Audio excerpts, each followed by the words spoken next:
Hi, I hope you're doing well and staying safe. Welcome to the Agile DevOps e-session on the Agile Tester Toolkit. Today, we're going to be going through a roadmap of how you can create your own QA toolkit so that you can become an impactful tester. My name is Julia Pottinger. I am a lead QA at QualityWorks Consulting Group. You can find me on Twitter at iluge876. You can follow my YouTube channel at youtube.com/Julia Pottinger, where I share about QA and dev on topics such as WebDriver, IO, and React.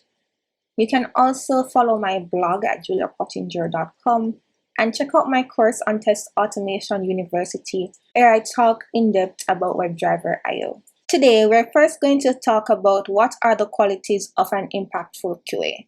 Then I'm going to share with you my journey on how I became an impactful QA, as well as what's in my toolkit. Then I'm going to walk you through the suggested roadmap on how you can grow to become an impactful QA. And then together we're going to create a toolkit for you. So let's get started. A toolkit can be thought of as a personal set of resources, skills, or abilities that you use for a particular purpose. So let's say you're on the road, you're going on a road trip, and you have a flat tire.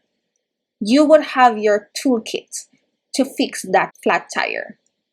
You'd have a spare tire, you'd have your jack, you'd have the things to remove the lug nuts, all of that. Similar with a QA toolkit, it's going to comprise of all the skills that you would need to address a particular task that you're going to do. So let's say that task is testing an e-commerce website. Your toolkit would contain the knowledge of testing, understanding requirements, creating bugs, if you are doing automation, object-oriented programming, a specific language, a specific framework, etc. So that would be your toolkit, what you're going to use to test that e-commerce website. After having a toolkit, an impactful tester or QA would use that toolkit to address specific problems and contribute to the quality of the product. So they will be able to not only find bugs, but give direction on what they think would be best in terms of usability and accessibility. You would use the resources available to you, your abilities, and your different skill sets to increase process efficiency and the overall quality of the product. As an impactful tester, your toolkit would continue to evolve over time. And it could evolve in a way where you have unique knowledge about a specific area or you have a unique skill set. It could evolve so that you are innovative, you think quickly about a solution and you implement that solution without being prompted. And your quality of work is high and remains consistent over time because your toolkit is something that you will always have with you. It's something that you'll continue to build on. This will result in you being a very impactful tester as you become reliable, a team player, you'll be adaptable to all different kinds of scenarios, you'll be able to communicate effectively, and you'll be well-rounded. On a daily, an Agile QA does not just write test cases and execute them or do some exploratory testing. You participate in activities such as estimating stories, backlog grooming, interacting with developers, attending daily scrum, sprint planning, you write automation, you're knowledgeable on different tools and methodologies, you find the root cause for bugs, you bring fresh ideas and perspective to the team, you ensure that releases are sent out on time while maintaining quality. These are just some of the things that an impactful QA does on a daily. As an impactful QA, you have to do some form of requirement gathering. This may be as a result of proper requirements not being there or proper acceptance criteria not being there. So you have to do some form of work to get the proper business logic to find out what you need to verify and what needs to be validated.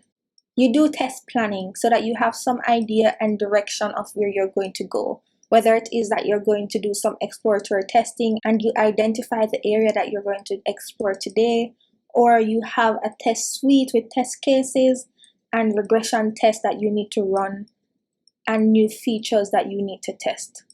You also need to consider the release quality versus deadline. So if it is that you are doing estimations for a project, or it is that you have a release due in a week, but you still haven't received over certain things to test, or there is too many tickets in the sprint and it is unrealistic to deliver all of them, then you have to ensure that the quality of that release is still maintained. So you will have to work with the product owner, the project manager, your scrum master to get all of those things aligned so that you have enough time to test and test properly. And when testing, you have to test the complete project, not just individual features, but you're also testing how all those features work together to create a product that is of good quality. Another important thing that an impactful tester does is that they create really good bug reports. And having a good bug report reduces the time that it would take the developer to fix the bug, because it ensures that they have the proper screenshots, they have the correct steps to reproduce, they have the actual results, the expected results, so that they can just look at the ticket, figure out what the issue is, and then work on it. If that bug report was not good, then there will be a back and forth trying to understand what the issue is, trying to see if it can be reproduced, etc. So having a good bug report saves some time. Verifying bugs is also critical as well. You need to ensure that that bug fix did not create another defect somewhere else. So you have to do a bit of regression while also testing for that bug fix. An impactful tester knows how to communicate well with the team. So communicating well with the team on a day-to-day, that is from working with developers on new features, regression, product owners to understand business logic, integrating your test automation into a continuous delivery system, creating and maintaining those automated tests using different tools and methodologies to get things done effectively, and ensuring that quality is maintained, and bringing fresh ideas and perspective to your team are just some of the things that an impactful tester or QA does during the day. That is in no way an exhaustive list of things that an impactful QA does on a daily. But in order to do those things, there are certain skills and attributes that they need to have to complete those tasks. An impactful QA, if it is that they're working in an organization that practices Agile, need to understand certain Agile processes and QA processes. These processes include but are not limited to asking important questions. Asking the right questions a lot of time, even though to me they may have been silly or dumb, have given me things that I can work with to test certain features, or have brought out business logic that persons did not think about that needed to be implemented in the project. So asking important questions, asking the right questions, even though it may be silly to you, or you may feel like I don't really need to use this, but you need to think as a user and think, what would the user do if they're going to use this, and therefore ask certain questions so that those features, if needed, can be implemented in the project. An impactful tester needs to communicate effectively. I've mentioned this before. Working with persons on your team, you need to communicate bugs, you need to communicate what the business logic is, what the acceptance criteria is going to be, all of those things. And in Agile, you have your normal story sizing and your retro. Release management, as I mentioned before, ensuring that you don't let the deadline impact the quality of what you are releasing. So you have to keep in mind the deadline, but you need to only pull in stories or tasks that you can do within that time to ensure that you have the necessary time to test all of those features. You may feel pressured by your team to say, we have to get this thing out, we have a deadline of XYZ, the client is this, the client is that, etc., etc. But having a good quality product is really important, and you need to balance that with the timeline that you would get. In testing, having knowledge of the different QA processes is important. A favorite concept of mine is the 7 testing principles, where testing is not exhaustive. You cannot test everything. As much as we would want to test all the things or automate all the things, it's really impossible for us to do that. So therefore, having those concepts, knowing how to create proper bugs, knowing that if you perform the exact same test at all time, you won't find new bugs, and therefore you need to create new test cases with new data sets, performing boundary value analysis. All of those concepts are things that is important for an impactful tester to know so that they can apply them in their day-to-day. So some testing concepts and test execution that an impactful tester would have as their skill is regression testing. Knowing the area that you need to perform regression testing is important, and automating certain areas is important as well, as regression testing can become really exhaustive where you have thousands of test cases, especially if you're on a really big project that you need to regression test and you're having these releases every 2 weeks. How do you manage all of that? So if it is that you're working on a specific area, you may choose to spend more time on that area manually while you have automated tests for the other areas that have not been impacted during that specific 2 week sprint. As I mentioned before, the 7 testing principles, where testing just shows the presence of defects. It does not show that there are no defects in the system at all. So understanding that will give the tester a mindset going forward to know that I can't catch all the bugs, but I can increase coverage on certain areas by doing manual testing and automated testing, and that there is going to be some form of continuous testing that needs to be done whenever new features are added or a new release is going out. Exploratory testing is another key test execution thing that you should know. Understanding how to properly time box exploratory testing is important. You don't just want to go and test all the things. You want to give yourself a specific time box with a goal. The scope of what you're going to test, as well as how long you're going to spend on testing that feature. And while doing exploratory testing, you should be making notes of any bugs that you may find so that at the end of testing, you can report those and have them fixed. Understanding how to create test cases and execute them is another important skill. This, as well as understanding what to automate. Those areas that are always run, smoke tests that you have to do a lot of different configurations on different device sizes, different browser types, different operating systems, etc.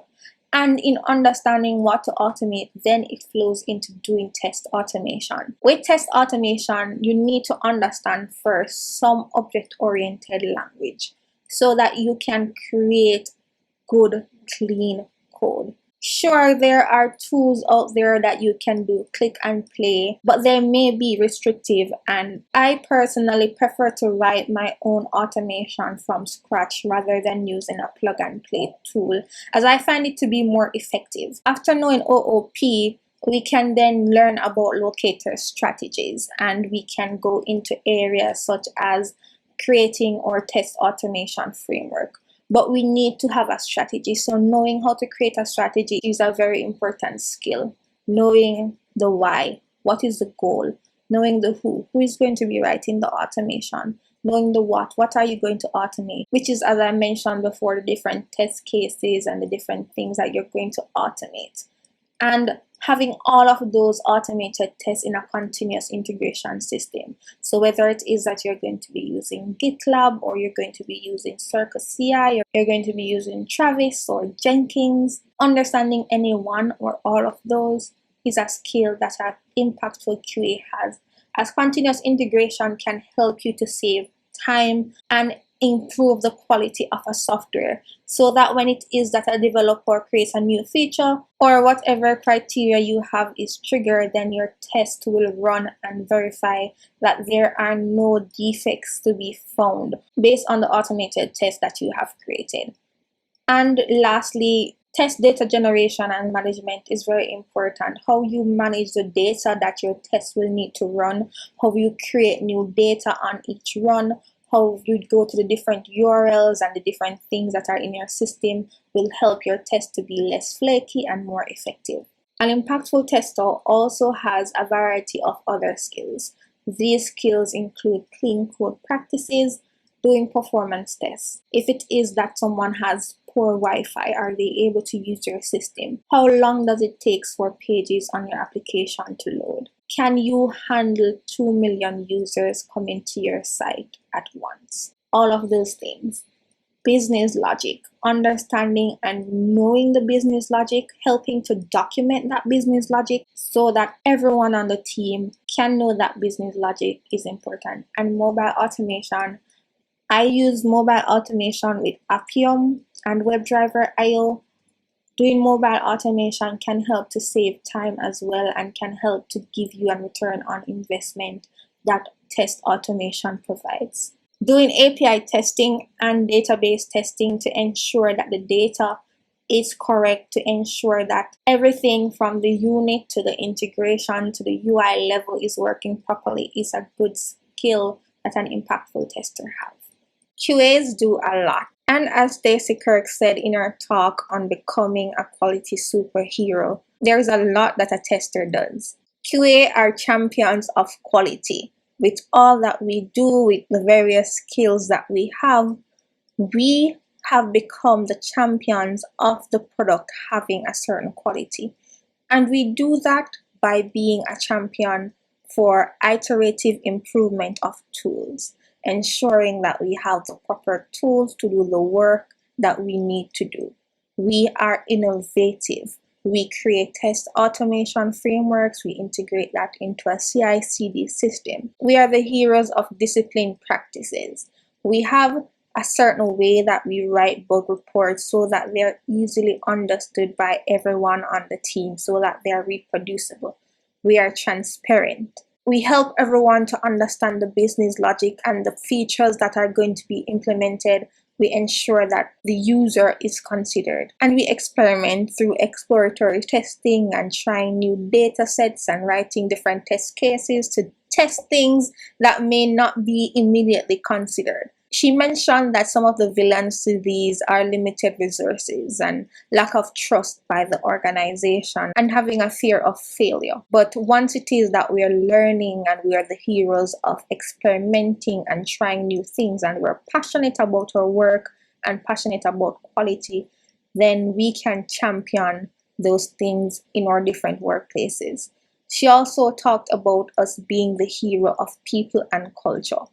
Being empathetic, understanding that it may hurt to hear that there's a bug, but how we communicate that message is important. How we get to the truth, finding root causes. Was this here before, or was this introduced when a new feature came in, or did this bug reappear? And it is important that we are a hero and we are a champion of quality, even though quality is not just our responsibility. Quality is the responsibility of the entire organization.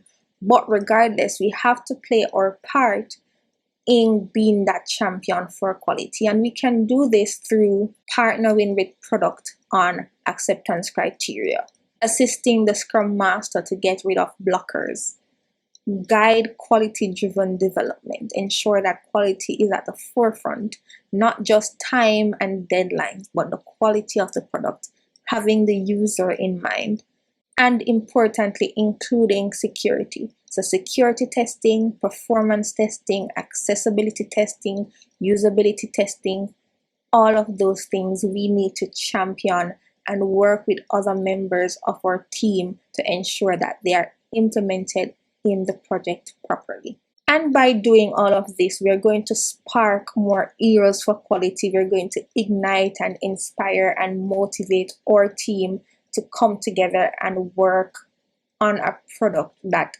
has high quality. As an impactful tester, I have a toolkit, and that toolkit comprises of all the things that I have mentioned just before. I'm a champion of quality. I'm a hero for quality. I collaborate with my team members. I provide fresh ideas and perspectives. But I also have certain skill sets. I do continuous integration, so I know object-oriented programming. I know how to do queries on databases. I know how to use AWS to test lambdas and GraphQL queries that are created there. I know how to use Jira to write bugs. I use test rails. I use Ruby. I use Postman for API testing, etc., etc. But I didn't start there. In fact, when I just started out doing QA, I didn't know a lot. I was just coming out of university.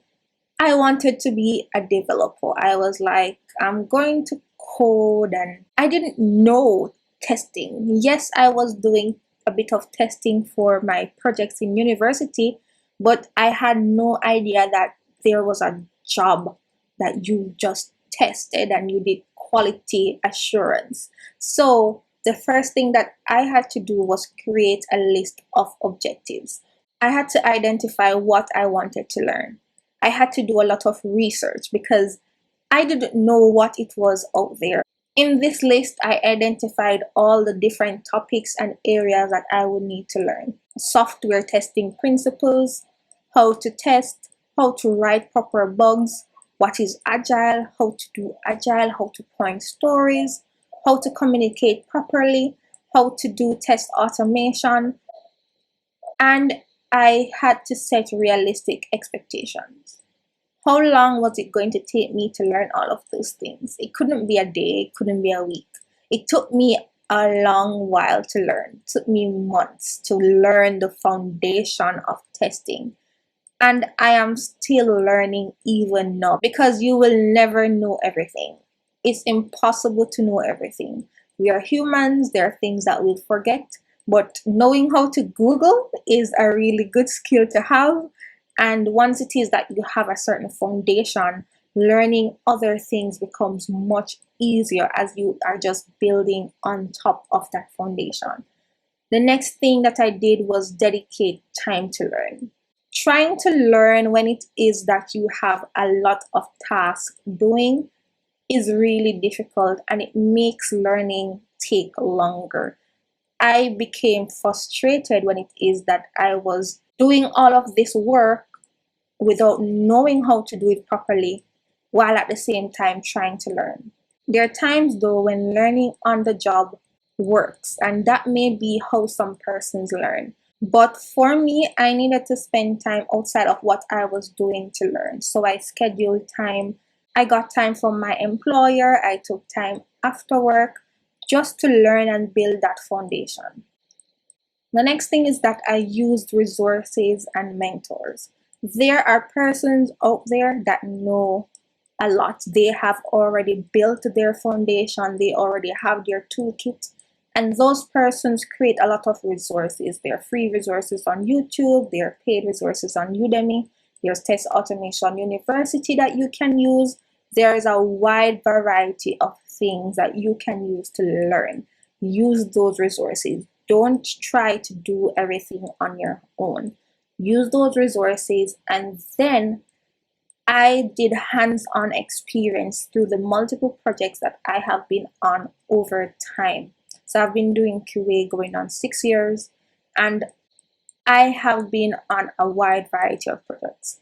Banking applications, e-commerce applications, healthcare, travel applications, and each application is different, and each application takes a different set of skills that I have continued to build on and practice all the things that I have learned.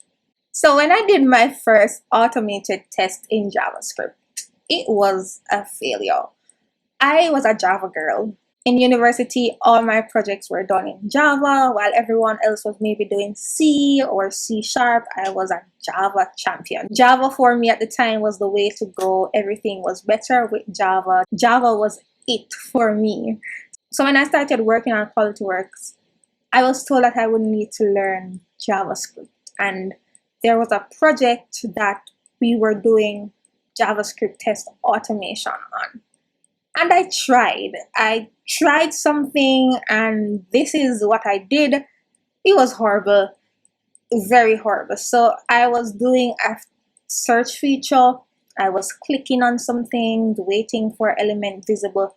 I was using Nightwatch.js here. I would set some value, and then I would pause and loop through all the things, and it would take forever. And it was very flaky. Every time they changed or added a new div, my test would just fail. It was very beginner. But this is one of my first automated tests that I wrote about 6 years ago. And it had no page object. The locators were horrible. As I said, they would break every time there was a new release. And I really didn't know JavaScript, but I had the foundation of object-oriented programming, and I had started learning about how to test. So what I had to do was I had to go out and learn JavaScript. At the time, I was using Code School to learn Node.js. They had this really nice song that I loved, and when you started the tutorial, it would come in and I would be dancing to it, and I got hyped to learn Node.js. So this is the song, listen to it, you may get hyped too, but I really enjoyed that song, and it was memorable for me that even now, 6 years later, I still remember the song, and I still remember my learning experience and how I took the time and I found the resources to go and learn JavaScript, to where now I am able to be doing a talk. I am able to have course on Test Automation University, on Test Automation. I have a YouTube channel, all of that. But in order for me to reach here, I had to build my foundation. I had to create my toolkit. So listen to the song. Let me know what you think in the chat. You know, if it gives you a vibe, if it motivates you, if it gets you pumped. Your online application's starting to fail. It's crawling on the network just as fast as a snail. We need evented programming starting from the top. Better write some code so the world doesn't stop. With the non-blocking model, we will be just fine. Built on Google Chrome's V8 runtime, and all you need to do is write some JavaScript code and use the real-time web with Node. So this was my roadmap. I used Nightwatch to begin with, but then I eventually switched over to WebDriver IO, and I have been using WebDriver IO now. I have also dabbled a bit in Concept, and I also did some automation in Ruby, but for the most part, it has been WebDriver IO. I also had done Java automation, so I started using Java and Maven and TestNG and all of those things, and then I moved into JavaScript, and I spent some time learning Node and JavaScript, which was important to build that solid foundation. I also got ISTQB certified in the foundation and Agile. That taught me about boundary value analysis, that taught me about the 7 testing principles that I really love. I think they're really applicable. That taught me and helped me to understand how to create good bugs and how to operate in an agile environment, because these were all things that were new to me. I didn't necessarily learn these things in university. I learned how to code, how to write proper code, how to use object-oriented languages, how to design programming languages, how to do calculus, that kind of thing, how to think logically, but testing was never really taught. So I had to go on my own journey of going on projects, of attending webinars. BlazeMeter had a lot of webinars. They probably still do. BlazeMeter had webinars that I attended. Sauce Labs had some things. YouTube was a thing. Code School, which I think may now be called Pluralsight, they had a lot of resources. And those resources were all that I used, and I created my map of how I was going to get that, and I carved out time to do that. I also wrote an article in 2015 on doing mobile testing, and it helped me a lot because it prompted me to do research and become a better mobile tester. And even now with my blog, juliapottinger.com, I find that I refer back to some of the things there that I have blogged about in the past as a way of continuing to learn, and it refreshes my memory if I'm doing something and I'm like, how do I do this again? I have blogged about it, I have written it down. If it is that the knowledge you're looking for isn't out there, you can help to contribute to the community by creating a blog or a video or some article that will help not only persons who read it, but also you when it is that maybe a year or so have passed and that concept is no longer as new to you or familiar. You can always go back and look at it. So we are now at the section that you all came for. How do you build your QA toolkit? And this is applicable whether or not you are creating your own toolkit, whether you're a manager and you're helping someone create their toolkit, or whether you're trying to fill gaps in what you know and how to expand on your toolkit and skill set that you already have. The same steps I did, that's what I'm going to suggest to you with some additional things. The first thing that you're going to do is create a list of objectives. What do you currently have in your toolkit?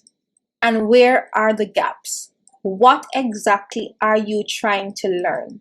I'm going to walk you through a 12-point list of things that you should learn. So if you're unsure of what it is you should learn, don't worry, I'll show you or give you some advice on what I think you should learn. And this can be modified to if you have an area that you want to specialize in or something.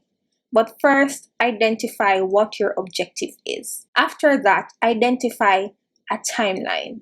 I'm going to walk you through creating SMART goals. SMART goals are really important as they help you to set expectations that are time-bound and very specific.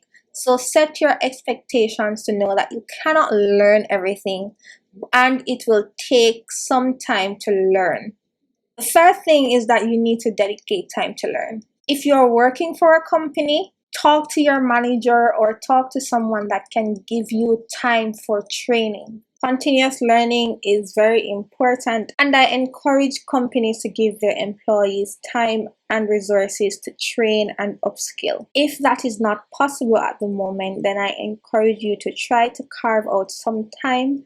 It may be difficult with all that you have going on, but try to carve out some time to learn. And then use resources and mentors. We have Test Automation University that has a very extensive list of test automation tools and frameworks and topics that you can use to learn. You have resources such as Tutorials Point. You have Ministry of Testing where they have Test Bash and they have Ask Me Anything that you can go and ask questions from persons in the industry. I have found the testing industry to be really friendly and warm and inviting. There are persons on Twitter that tweet out advice, they write blogs, so you can follow those persons and learn from them. There are also sites such as Guru99 and they have topics on software testing that can guide you. There are also courses on Udemy, LinkedIn, YouTube, using Pluralsight if it is that you want to learn more about JavaScript or Python or a specific programming language. Whatever it is that you need to learn, there is a resource out there for it. So along with the list of what you need to learn and how long you're going to take to learn it, put beside it where you're going to learn. And finally, get some hands-on experience. This can be from work or from you creating side projects. Create a GitHub, etc.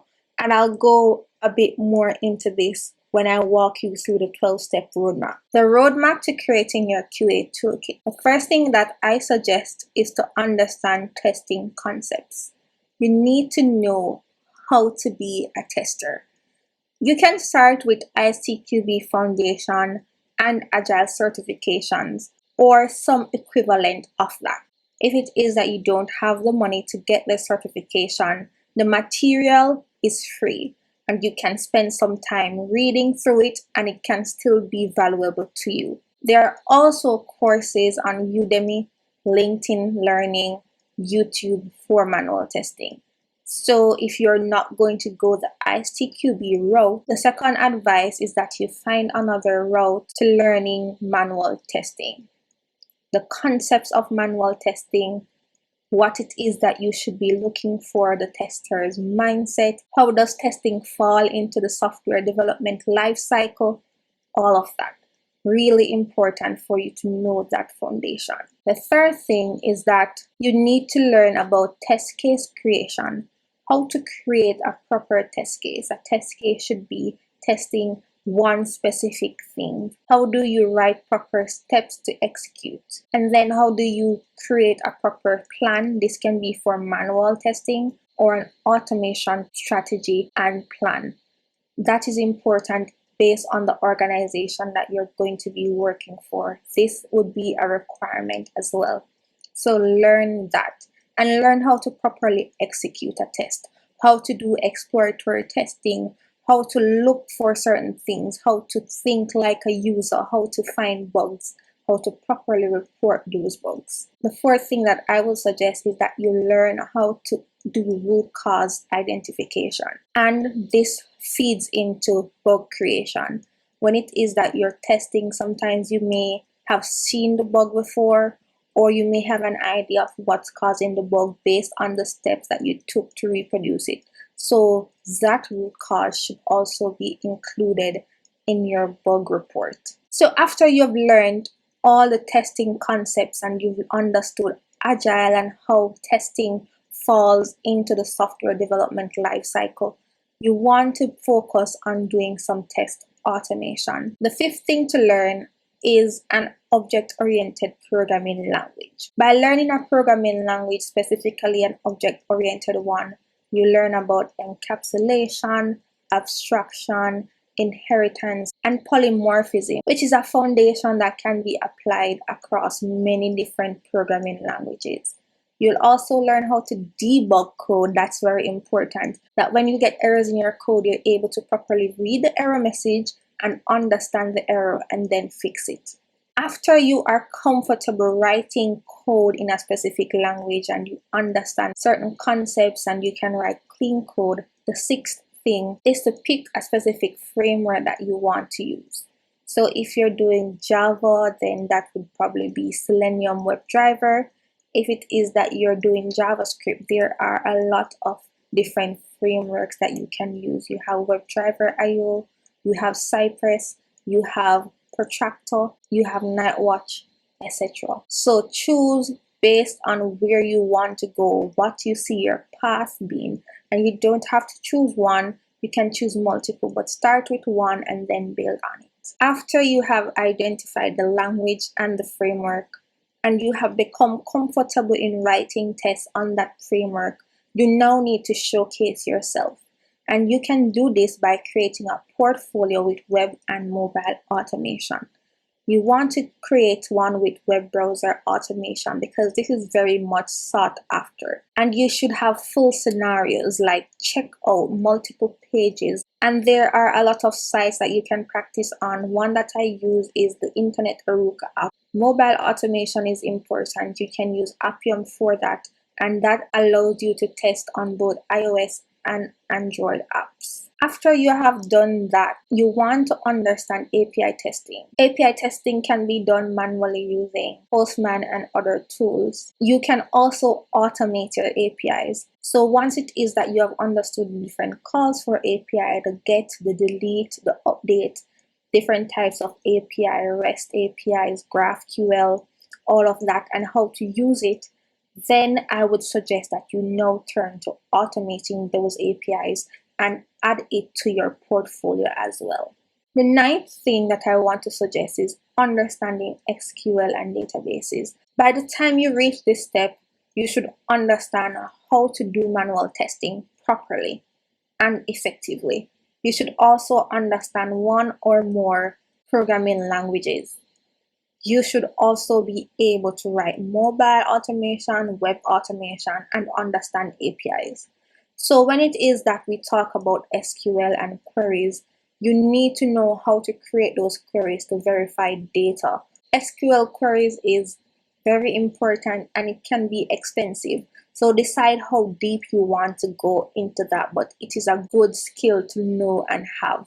After you've done that, understand performance testing. There are different types of performance testing: load, stress, etc. Understand the different types and pick a tool. So JMeter is a free tool that you can use to start doing performance testing, and you can build on that. The 11th thing is that you need to understand your role in the quality of the product, and this is a hands-on thing. It's going to take a while to find out where exactly you fit.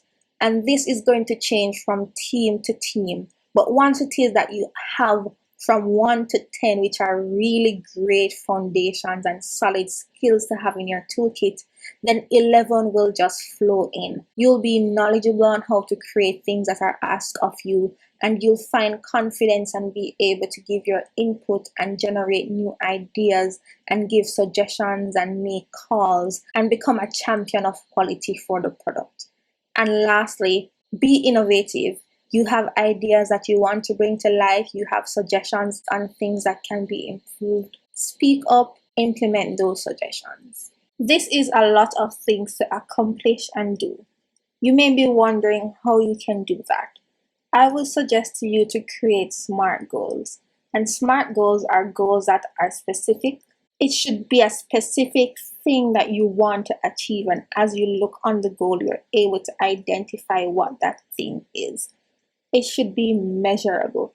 What evidence do you have that's going to prove that you have completed this goal so that you can reevaluate if you need more time or if you need to adjust the goal? It should be attainable. Your goal should be realistic. You should be able to achieve that goal within a specific time. Relevance speaks to your goal matching up with your core values and what you want to achieve in the long term. You want to expand your toolkit, so the goal should be to add a new skill to that toolkit. And finally, it should be time bound. There should be some time that you have set. So here's an example. Specific. I want to complete the test automation web UI JavaScript learning path. I can measure it by getting a certificate for each course that I complete on that path. And it's achievable because I was able to complete the WebDriver IO course by Julia in 2 days. It relates to me adding to my toolkit as I am going to learn JavaScript.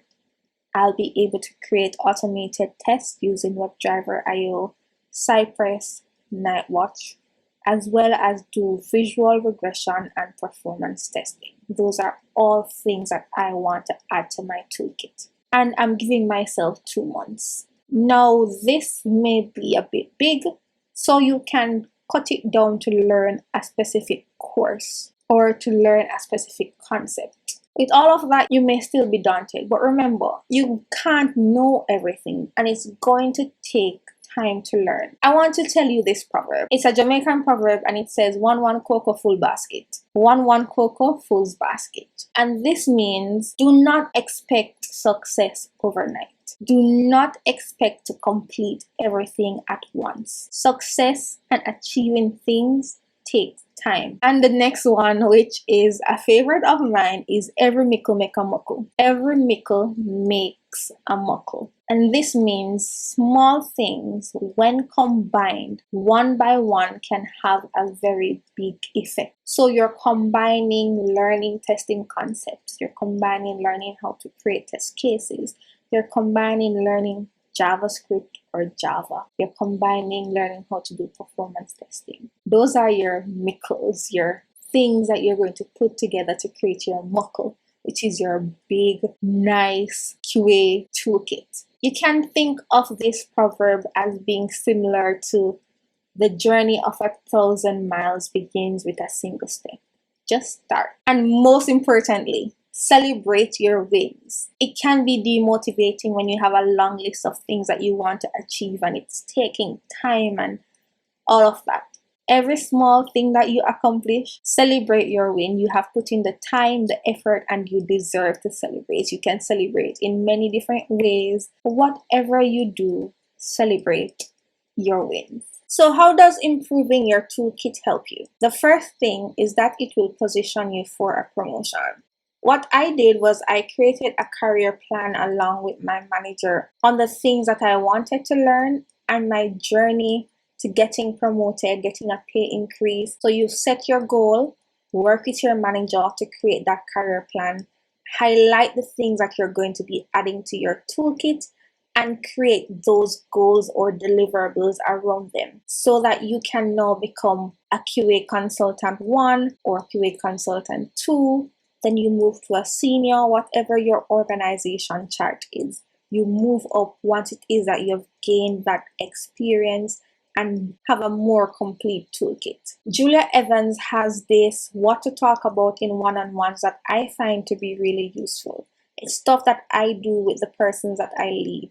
I ask them to come prepared to talk about what's been going well, what's not going well, team priorities, how do they fit in with the company goals, and to ask for opportunities. So I also work with my consultants that I manage to create career plan, what it is that you want to achieve, how do you get this promotion, what are the measurable, achievable, time-bound things that you need to do in order to be promoted or in order to be an impactful tester. So in your one-on-one with your managers, talk about what's been going well, what's not going well, team priorities, ask for opportunities that will help to build your toolkit and give you that hands-on experience. Plan for your career. If you want to be promoted, create that plan. Ask for feedback. Feedback needs to be specific and measurable. And also give feedback. How can the company improve? How can the team improve? And brainstorm.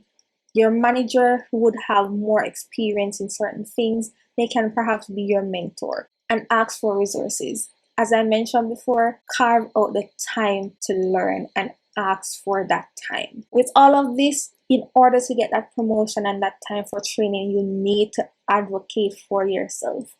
A lot of time persons have your interest at heart, but they're busy with other things, or maybe they don't have your best interest at heart. You need to advocate for yourself and for what you need and how you can grow. And with this new toolkit, you're going to be more empowered to speak up and ask for what you deserve. The second thing is that you'll have more confidence in yourself. You're going to be more knowledgeable. You're going to feel more comfortable going on to new projects, trying out new things. And with the portfolio that you're going to create for web, mobile automation, you're going to be doing some performance testing, API automation. You're going to have a portfolio to impress. If it is that you're looking for a new job, you'll have that resume, you'll have that experience. If it is that you want a promotion, you'll have that experience to get that promotion. And the last two that are very important, you're going to become a champion of quality. You're going to ensure that the product is of quality, it's secure, it's accessible, it's user-friendly, it's verified and validated, and you'll make an impact.